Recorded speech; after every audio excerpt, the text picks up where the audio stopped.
খ্রিস্টানকে রবিবার আর বাদ কেউ দিবার পারে না।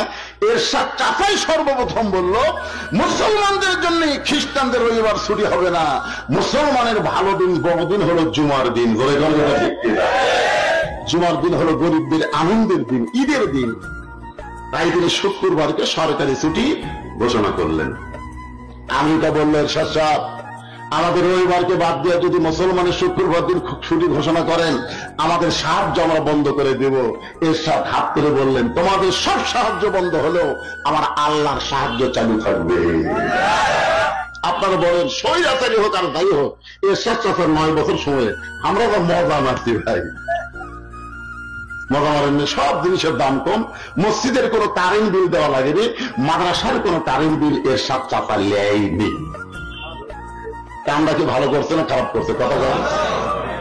2 নম্বর হলো রাষ্ট্র ধর্ম ইসলাম ঘোষণা করেছে, ইসলামকে রাষ্ট্র ধর্ম ঘোষণা করেছে এরশাদ চাচার 9 বছর পর।